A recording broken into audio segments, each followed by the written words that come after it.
feeling like I'm Akademiks. I know some of y'all been waiting for this topic. Big Meech. Big Meech is home. What the fuck? They brought up Little Meech.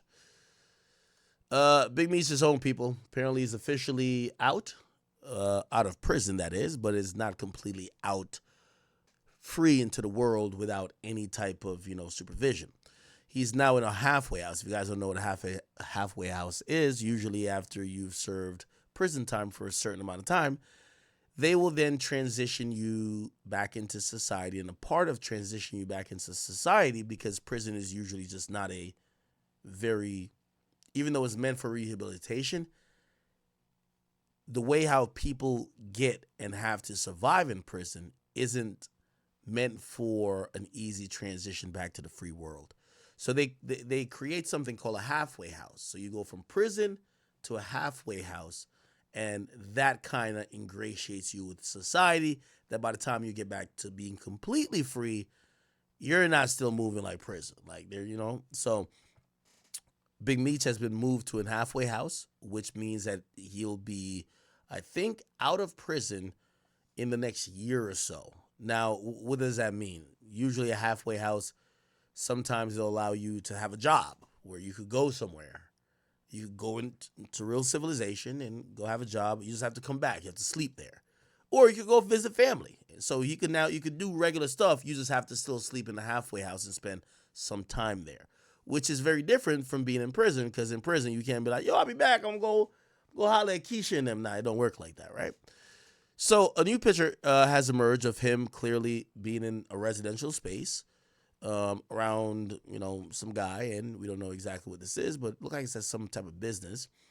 And this is a picture of him not being confined, right? Now he's officially out of prison, having moved to a halfway house where he'll continue to serve his sentence. A picture of him has surfaced, though. The infamous co-founder of Black Mafia Family was transferred from FCI Coleman to a community confinement center overseen by the Miami Residential Reentry Management Office. Okay, it said, check out the picture. He has his arm over his.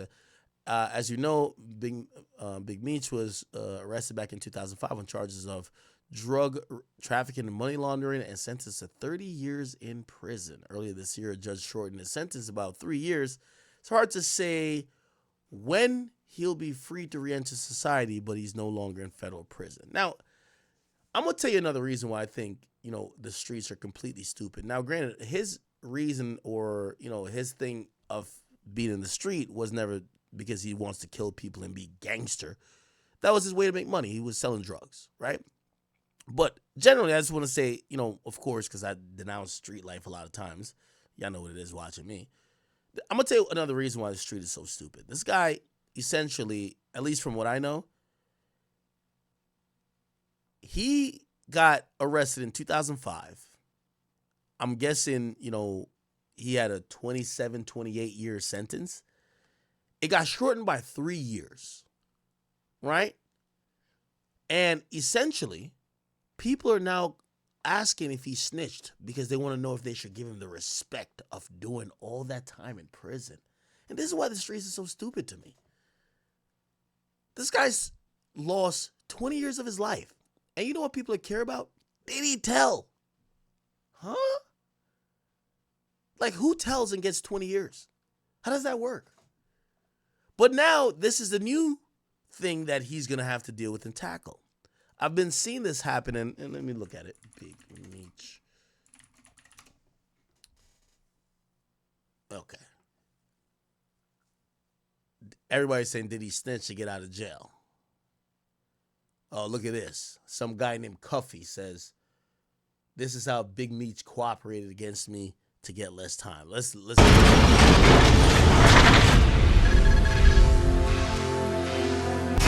So yeah, I got Cuffy right here, man, St. Louis legend.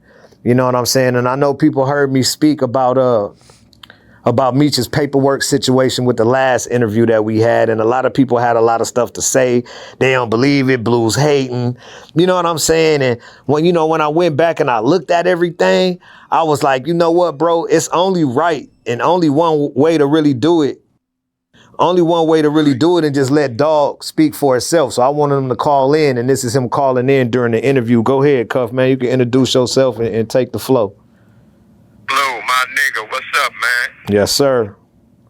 Hey, you know, a lot of people, man, is thinking that this thing is made up or this thing is fake or that I have an axe to grind. You feel me? Right. But I'm in here with a 27-year sentence based on Demetrius Flannery, as you all know as Big Meech, and Tammy Cowens, known in the paperwork as CS1. Right. Confidential source 1. So what Big Meech did was call a third-party cooperation. So Tammy Cowens signed up to be a DEA informant to give Demetrius Flannery a time cut, plain and simple. Right. So okay, so can you break down the story? Like, how do you know this? And you know how. So now they're saying Big Meech cooperated.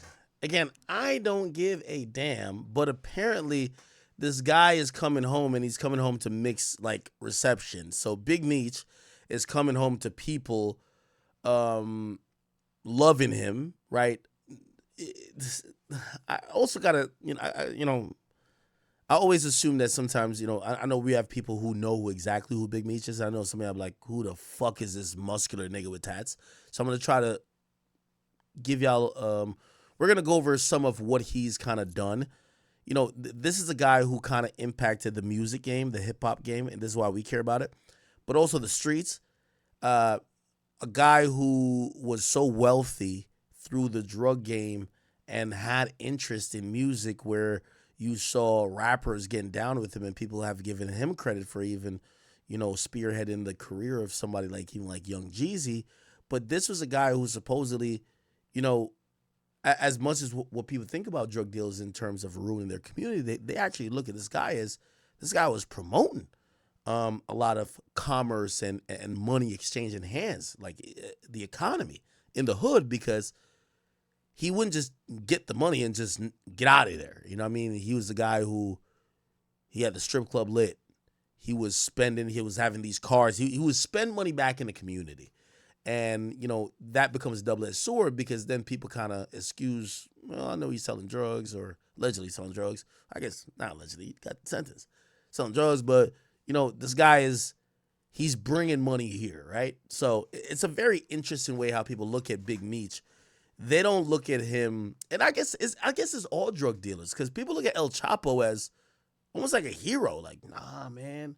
Like people would still be like, yo, I'm moving like blah, blah, blah, El Chapo. Like people still rap like that, right? Like, people give Pablo Escobar a lot of credit because I think drug dealers, rather than just people just going around being gangbangers or killers that seemingly that don't have a money objective to it, they don't get enough, they don't get that proper, oh, we fuck with you, right? Like, no one's going to be like, oh, this was a killer in the hood. Like, nobody gives a fuck about that.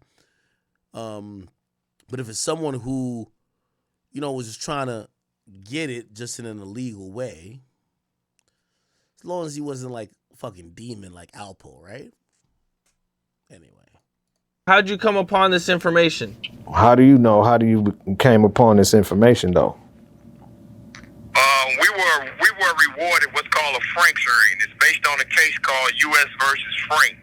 So I would implore your listeners to look the case up. And what a Franks hearing entails is that you're able to cross-examine your accusers, meaning government agents, meaning informants, and so on and so forth, just like a regular trial. So this was testified in court. Period. Point blank. This was testified in court that I became a government informant to give Demetrius Flannery a time cut. That's what was said on the stand, bro. The lady became a government informant to give Demetrius Flannery a time cut.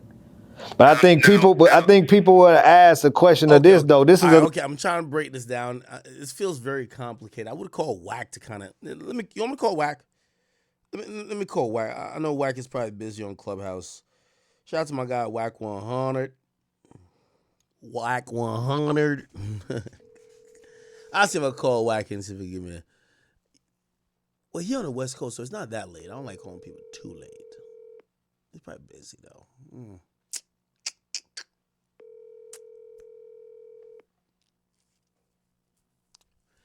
Yeah, yeah, I 100% need Wack on this. If you don't answer, like, and by the way, this is why, number one, I want to give Wack his flowers. Wack is one of the biggest and best people in media. I know he doesn't look at himself like that because even when Wack is doing stuff, he's not also, most media personalities these days or media entities, they only move and think about how they can monetize. Wack will be on Clubhouse with not even the thought in mind because, like, he's a guy in music. Like, Wack not broke, and most hood niggas are broke, but Wack's not broke. But here's the thing, like, I appreciate people like Wack because I don't want to be the person that has to say if somebody's snitch or not. I'll also give you a story. Is this Bleu Davinci? Is this him? I don't know if this is him. Let me Google it. Bleu Davinci. Yeah, I guess it's him. Yo, I remember back in the day, I never, like, so, maybe I shouldn't say this because, like, I feel like he's going to, like, respond to this. Nah, I won't say it. Yeah, I won't say it.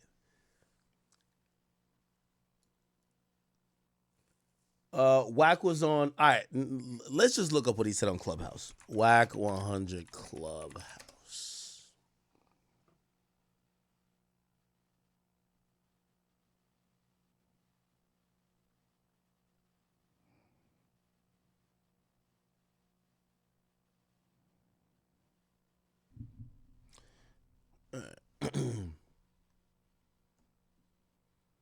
Wait, what happened? Too. So I don't know what niggas talking about because I had a category. Hey, this nigga Wack. So by the way, just to summarize, and I'm gonna play a little bit of what Wack said, and hopefully we can get some clarity on this. So apparently they're saying that Big Meech cooperated, but he cooperated in a way, but where he didn't cooperate, he got someone to cooperate for him. Now remember, Big Meech is like this extra love figure. I want to give you like a semblance of understanding of how loved he is. Like LeBron James, LeBron James is like Drake before all this shit. Like, I don't know, do y'all still look at Drake as Disney Channel? Like I feel like Drake had like a impeccable, reputation and what people's, like, you would think about, oh, you could just talk about that to your child. That's LeBron. LeBron still has that, right? Like, LeBron is very brand friendly. October 17th, LeBron tweets, "Welcome home, Big Meech." Now, Big Meech wasn't locked up for, like, he was locked up for running a criminal enterprise that was selling drugs, right? Like, he wasn't locked up for, oh, I forgot to, like, do some paperwork. No, he got locked up for fucking selling hard drugs and being a gangster. But even LeBron is saying, "Welcome home, Big Meech." Sexy Red, she gets online. And I posted it to my page. She says, "Yo, whenever the first concert is that Big Meech is finna perform at, I'm gonna do that concert for free." I'm showing you this or saying this to highlight how much people really care about, respect, and love this guy, right? They are like, they're showing that people are gonna welcome this guy back with open arms.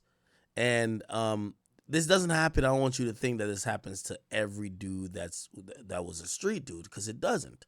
Not to this level, not to this extent. Could I find it? Let's Google it. Sexy Red BMF Big Meech free. Yeah. Okay. So here's some reactions. Oh my God. Ain't on my ad blocker still. Here we go. So Boosie, Sexy Red says, "Where the welcome party at? I'm trying to perform for the free ski." Okay? I ain't gonna lie. Yo, Sexy Red is so good at, like, convincing us, like, she's just a fucking hoe. What I mean, like, what I mean by that, and I really don't think she's a hoe. I think she's a smart girl, and I actually like Sexy Red a lot. But like everything she says just convinces us. Like when I ever read this, I feel like she's almost just saying, "Yo, I'll come to the party and fuck all y'all niggas." Like that's all I read. I don't know why it is. Like I just kind of like have given her a persona, and it's probably unfair because she's probably not like that. And she even said it herself, and I think that's what I saw recently. So I want to just be fair with her by even playing this, because I think we look at Sexy Red, and every time we see her, we're like, yeah, you're like an easy fuck for these guys, right? And this is what she said recently. Why every time y'all see me with a nigga, y'all think I'm fucking him? Like, can I just chill? Can I hang out? I think it's because of her music, and we saw a sex tape already, right? Like she says, my booty hole green, my pussy is pink, whatever. And I think we probably just be like, yo, you're just fucking everybody. And then she was like, yo, I got an STD. Like, yo, come on, like, yo, who says that unless like you're just, you know what I mean?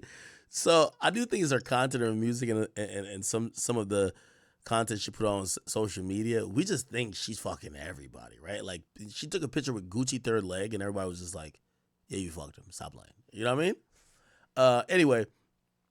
So she says she's down to perform there for free, and the only thing I could think is she's trying to fuck this nigga. But whatever, like she gonna fuck him and the whole BMF. But you know, obviously that's me just saying that.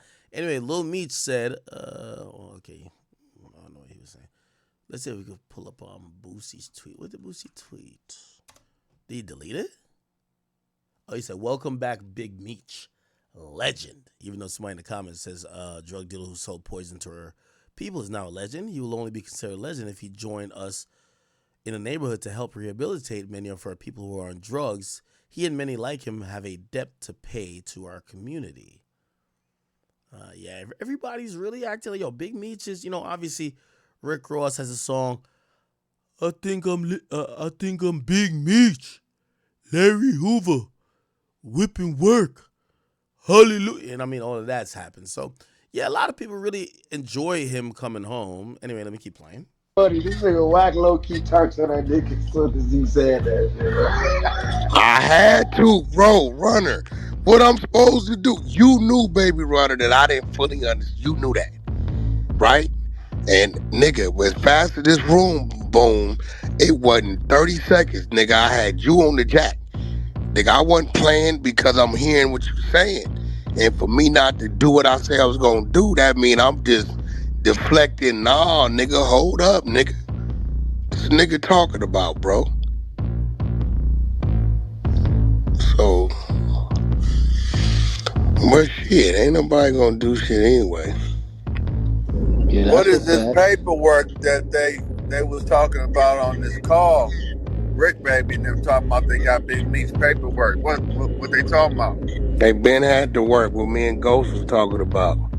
They got to work with Tammy on the stand saying that, she's a third party working to get him a time reduction. This is why in like 16 or 18 you start hearing Big Meech coming home early.